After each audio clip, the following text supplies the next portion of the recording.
안녕하세요. 그림일 가족 여러분. 오늘 화요일 아침.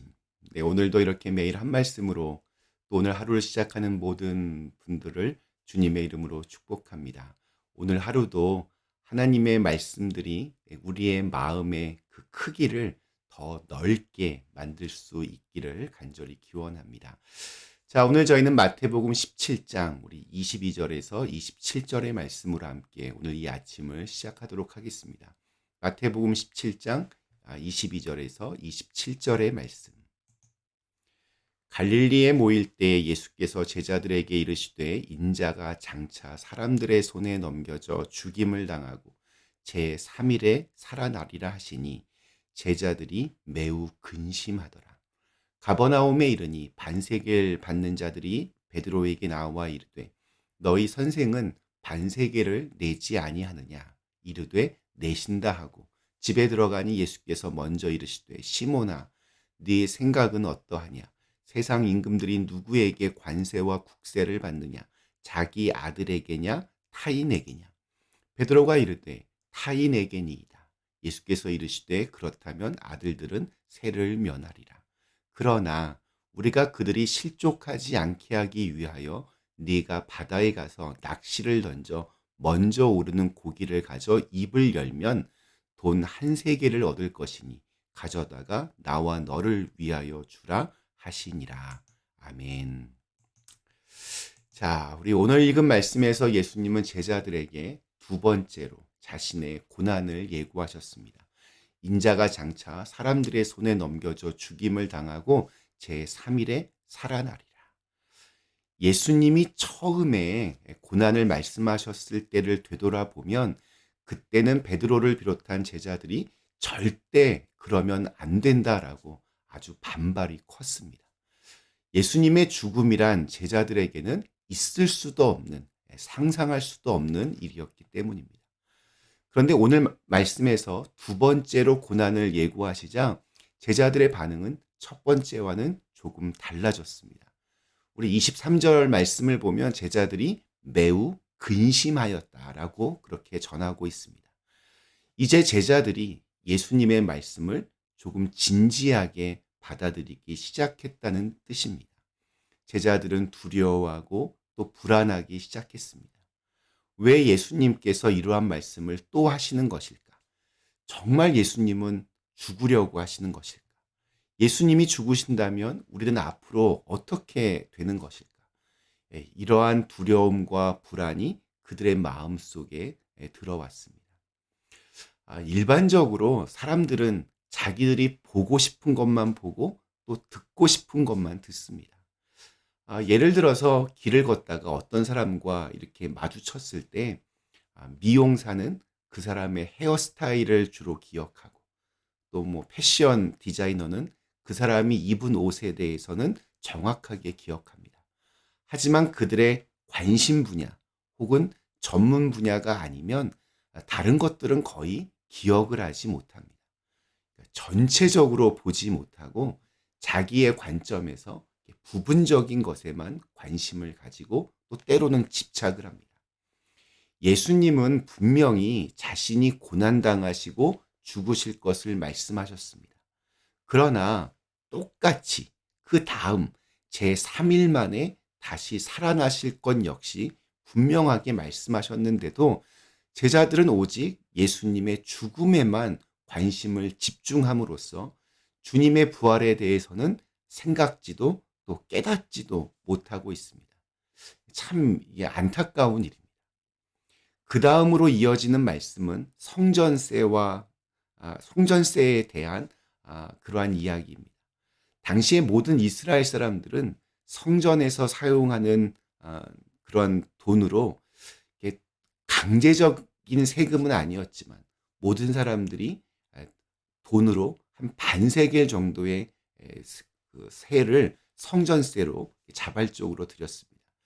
이것은 일반 노동자의 한 이틀치의 품삯에 해당하는 돈이었습니다. 20살 이상 된 성인은 누구나 공평하게 내는 돈이었고 그 돈을 가지고 성전의 여러 필요한 것들을 위해서 사용되어졌습니다. 이 성전세는 보통 자기 고향에서 거두었으며 그렇게 거둔 돈을 모아서 예루살렘 성전으로 그렇게 보내졌습니다. 가버나움에서 성전세를 거두는 사람들이 베드로에게 와서 예수님도 성전세를 낼 것을 그렇게 요구합니다. 베드로는 이들에게 별 생각 없이 예수님도 성전세를 낼 것이다 라고 대답을 합니다. 예수님께 이것을 말씀드리려는 찰나에 예수님은 모든 것을 이미 알고 계신 듯 베드로에게 질문하십니다. 너는 어떻게 생각하느냐? 세상의 왕들이 어떤 관세나 국세를 누구한테서 받아내느냐? 자기 자녀들에게서 받느냐? 아니면 남에게서 받느냐? 베드로는 갑작스러운 예수님의 질문에 대답합니다. 남에게서 받아냅니다. 베드로가 대답하자 예수님은 다시 이렇게 말씀하십니다. 그러면 자녀들은 세금을 면제받는 것이다. 그러니까 한마디로 예수님께서는 당신께서 성전 세금을 낼 필요가 없다는 것을 베드로에게 말씀하시는 겁니다. 성전은 이스라엘 백성들이 하나님을 위해 세운 건물이었습니다. 그렇기 때문에 성전은 당연히 하나님이 주인이시고 예수님은 살아계신 하나님의 아들이었습니다. 왕의 자녀들이 왕에게 세금을 내지 않듯이 하나님의 아들이신 예수님은 성전세를 낼 필요가 없음을 말씀하고 계시는 겁니다. 그러나 주님은 이러한 모든 권리가 있음에도 불구하고 성전세를 내시겠다고 합니다. 자, 그런데 그 이유와 방법이 아주 의미심장합니다. 오늘 마지막 27절 말씀이 이렇게 증언합니다. 그러나 우리가 그들이 실족하지 않게 하기 위하여 네가 바다에 가서 낚시를 던져 먼저 오르는 고기를 가져 입을 열면 돈 한 세겔을 얻을 것이니 가져다가 나와 너를 위하여 주라 하시니라. 우리가 그들을 실족하게 해서는 안 된다.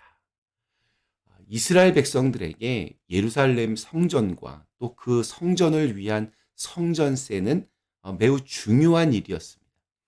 그렇기에 이들을 배려하여 그들을 실족하게 하지 않기 위해서 성전세를 내기로 하신 겁니다.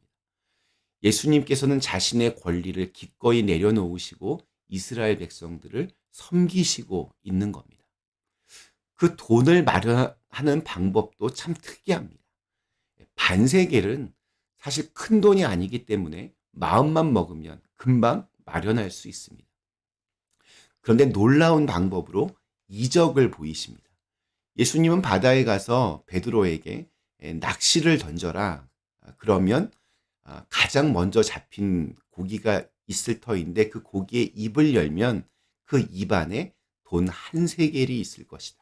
그것을 가져다가 나와 너를 위해서 내라 이렇게 말씀을 하십니다. 주님께서 왜 이렇게 하셨을까요?